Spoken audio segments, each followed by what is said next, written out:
Alamat ng Ibong Adarna. Sa isang mapayapang kaharian ng Berbanya, may isang hari na ang pangalan ay si Don Fernando. Ang kanyang asawa ay si Doña Valeriana. Sila ay may 3 anak na lalaki. Ang pinakamatanda ay si Don Pedro. Ang ikalawa ay si Don Diego. At ang bunso ay si Don Juan. Isang gabi, samantalang natutulog si Don Fernando, nagkaroon siya ng isang masamang panaginip at siya ay nagkasakit.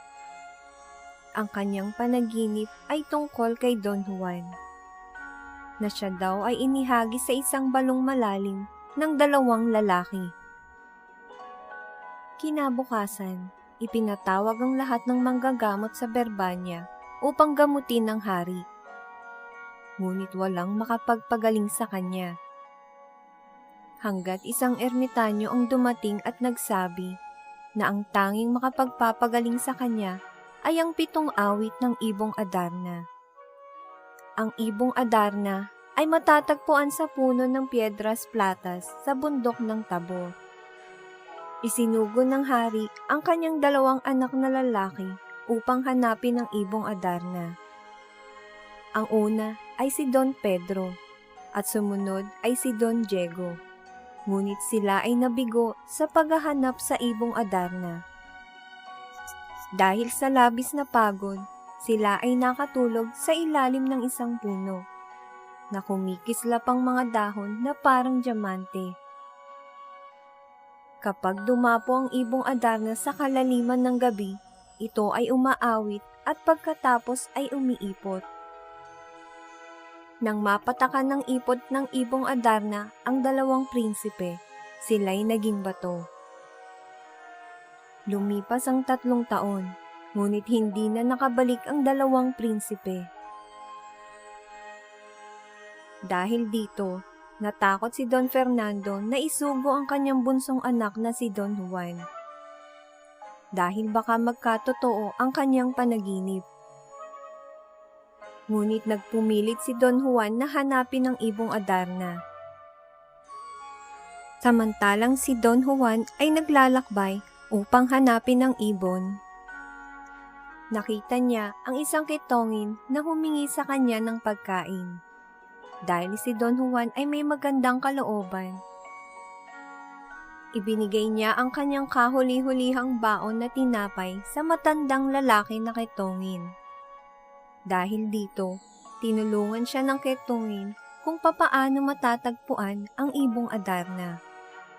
Sinabi nito na mayroong isang maliit na bahay malapit sa bundok kung saan nakatira ang isang ermitanyo na magbibigay sa kanya ng kaalaman kung papaano mahuhuli ang Ibong Adarna. At ibinilin din ng matanda na huwag siyang hihimlay sa isang puno na kaiga-igaya ang anyo. At nagtungo si Don Juan sa bahay ng ermitanyo. Pinatuloy naman si Don Juan sa bahay ng ermitanyo at inanyayahang kumain.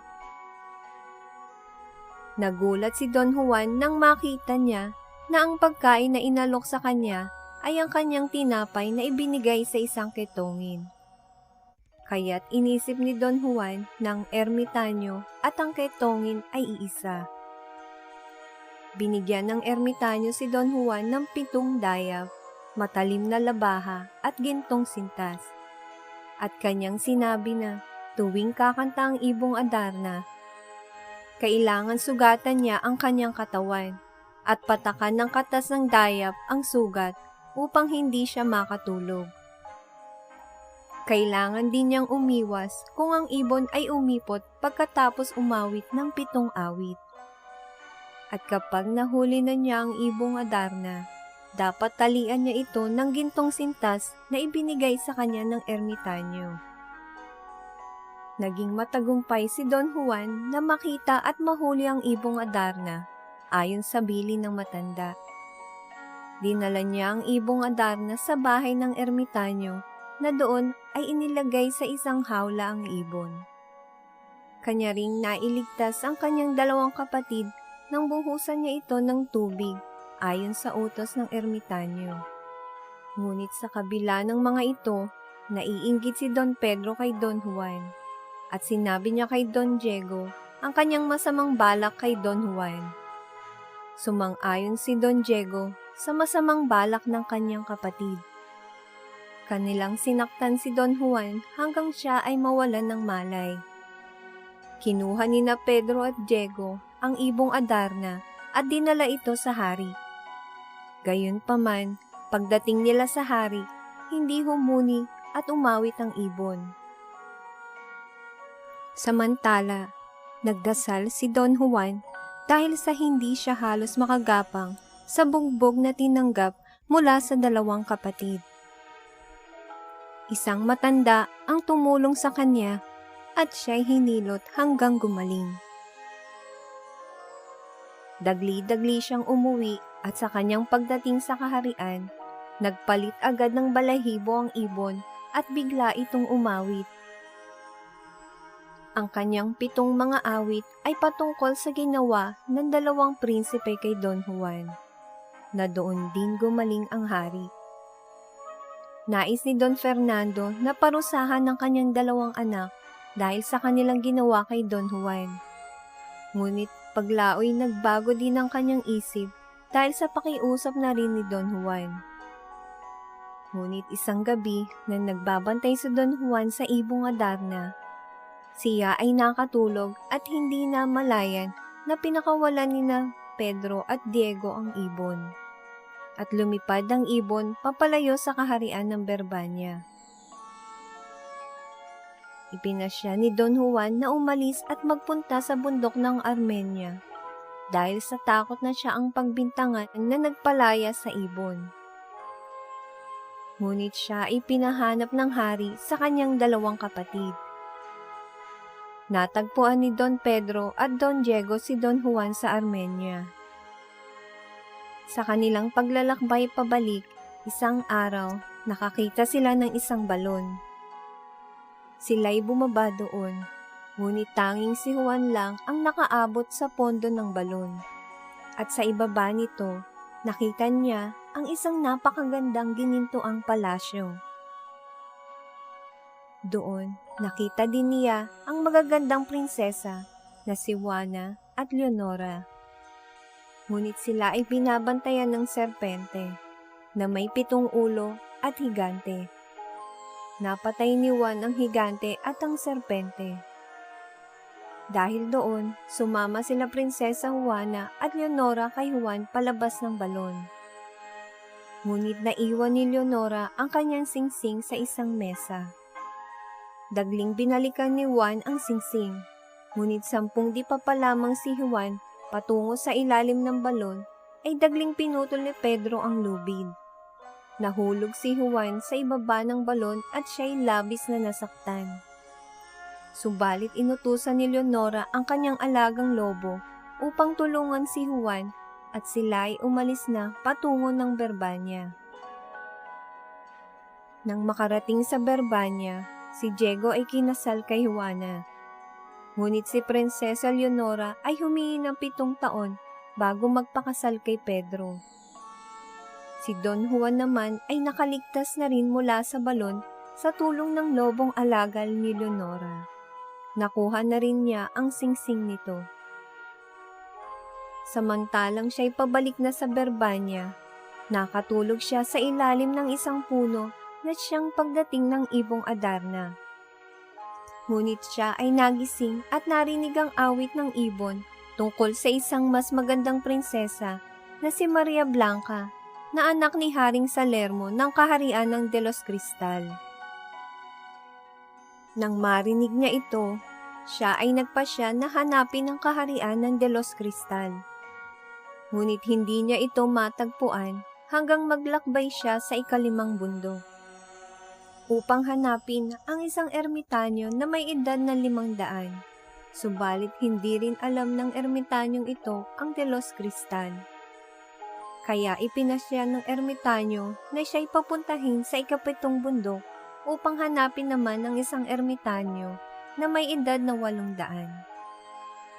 Sa tulong ng isang agila na sinakyan ni Juan, siya'y nakarating sa kaharian.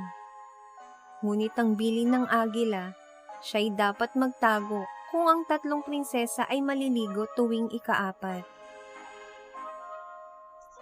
Pagkagayon, itinago ni Juan ang damit ni Doña Maria.